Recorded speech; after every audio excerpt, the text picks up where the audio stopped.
Hello, everybody. This is Roto Motion and Douglas GB coming at you for the 10th time. This is Season 1, Episode 10. I can't stress enough how important this particular episode will be.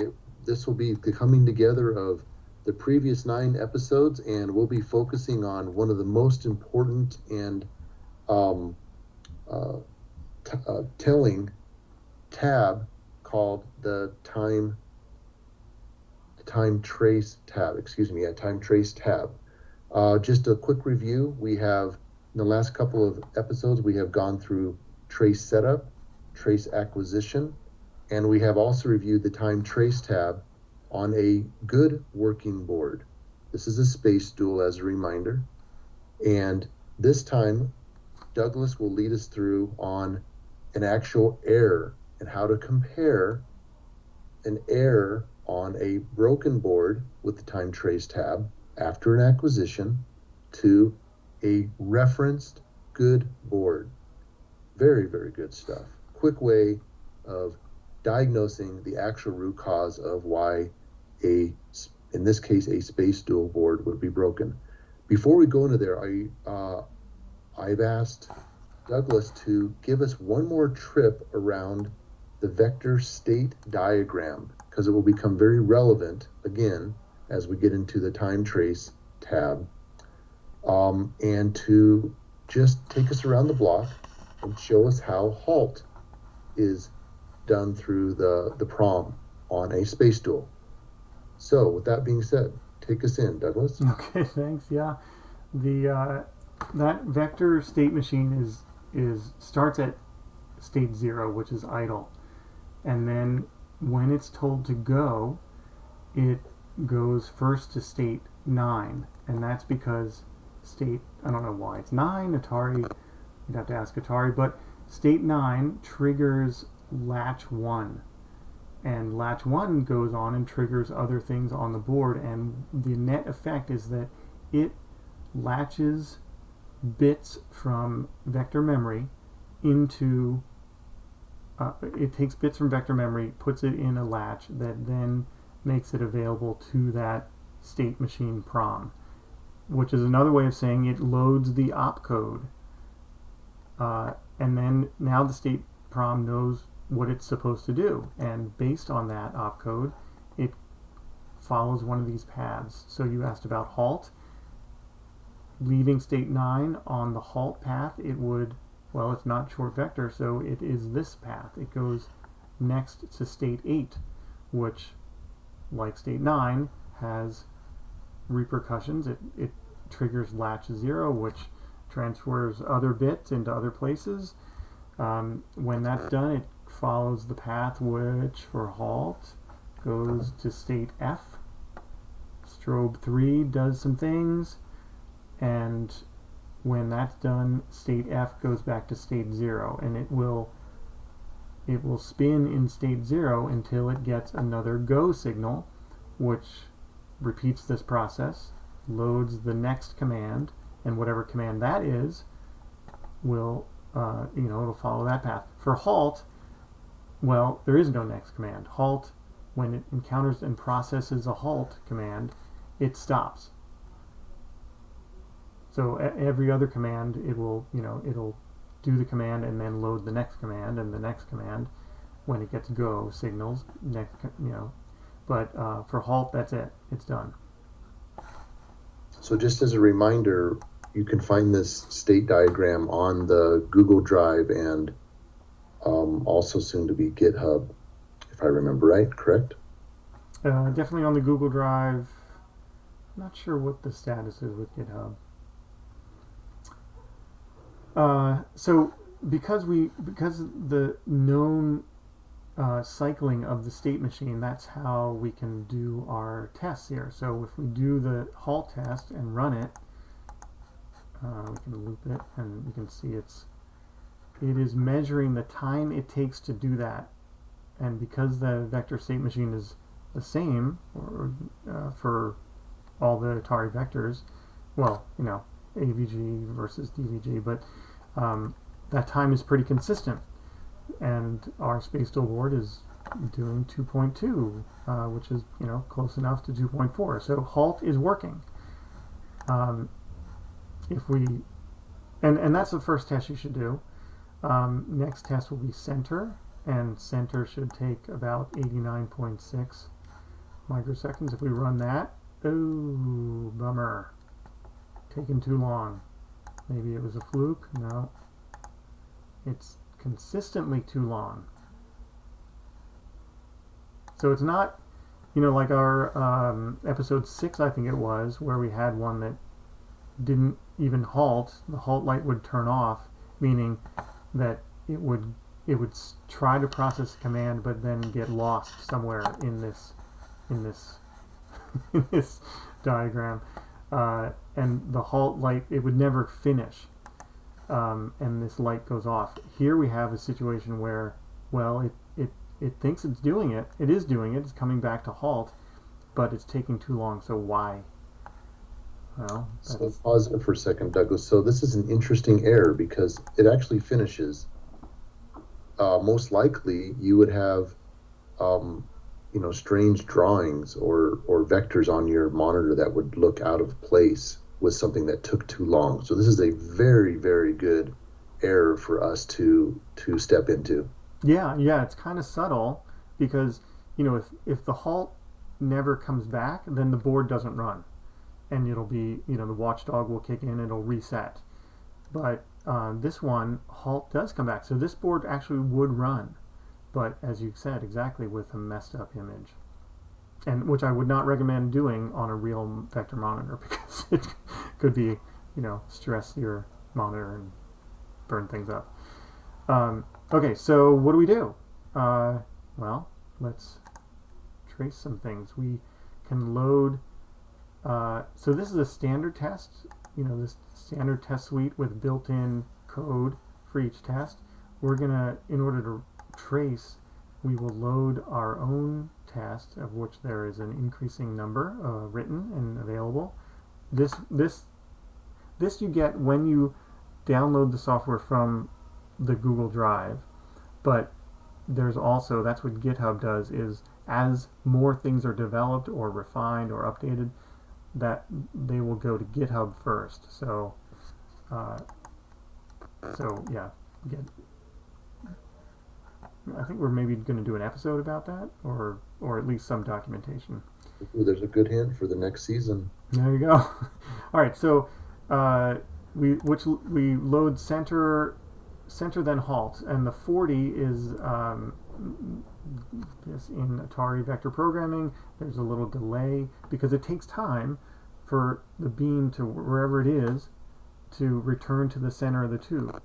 So that's what the 40 is some delay. So that's a standard delay, and if you look through the vector ROM code, you'll see throughout there, you'll see center commands with that parameter, and it's usually 40, maybe always 40, I don't know.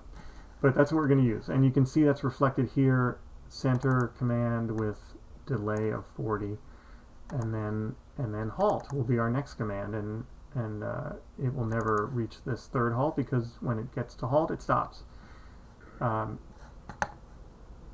Okay, so that's the code we're going to run. So this test has reference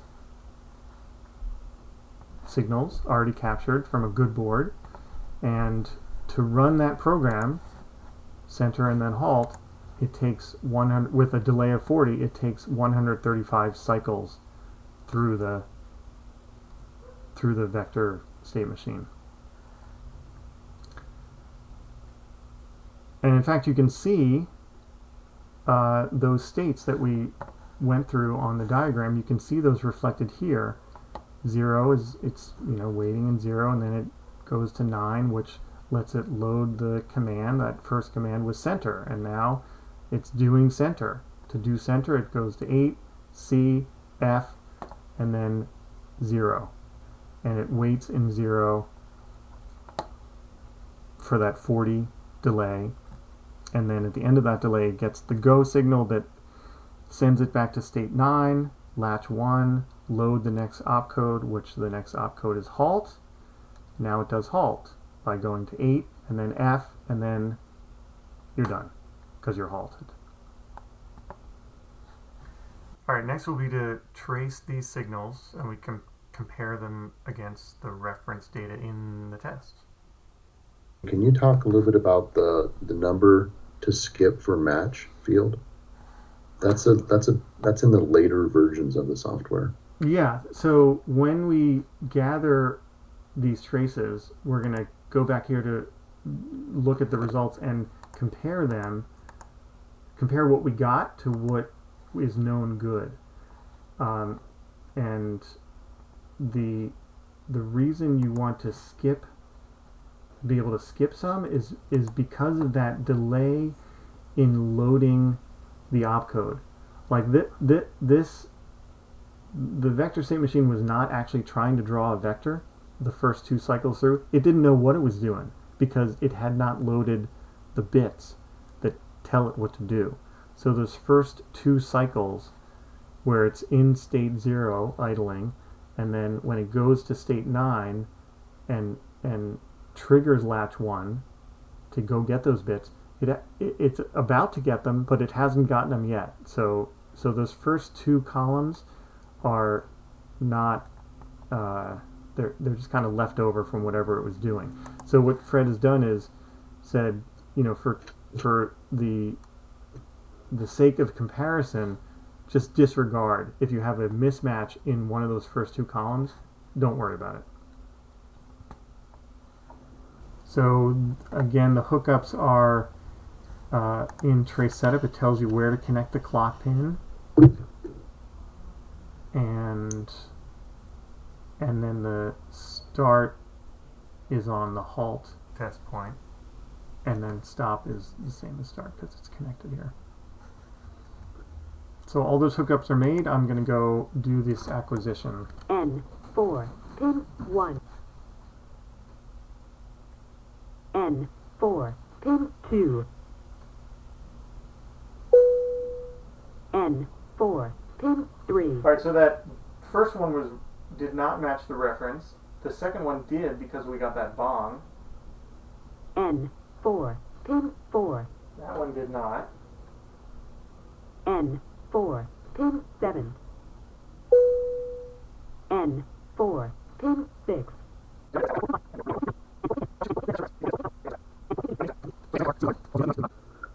Test complete.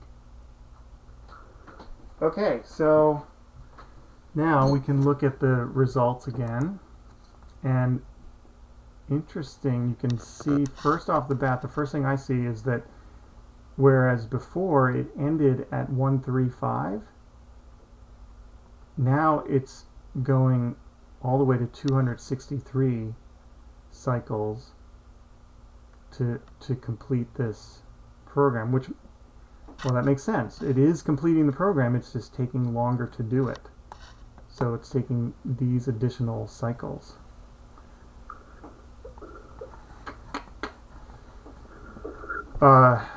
Which in effect matches the time delay that we saw. So, I mean, logically this is matching why that negative holds width and the previous negative holds width is so long. Right. Instead of 89, whatever, it's 174. Well, it's because it's that extra time is right here. That's right. The science of the program is working. Yeah. Okay, so let's try to figure out why. So this was the reference.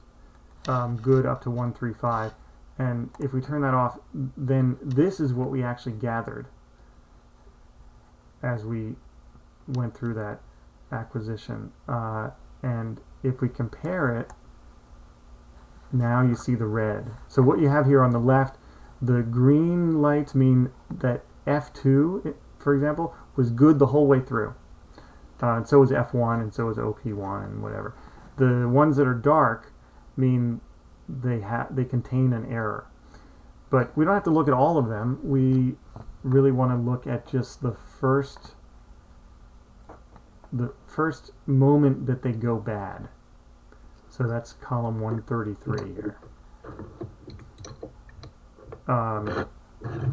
And if you flip back and forth between reference and what we got, you can see you can see, oh, look, we were in, this is good, where we do center and then idle and then get kicked into state 9 to load halt, and then we halted.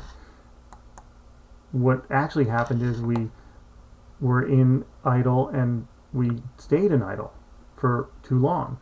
Stayed in idle this whole time until finally, much later, we get kicked into state 9.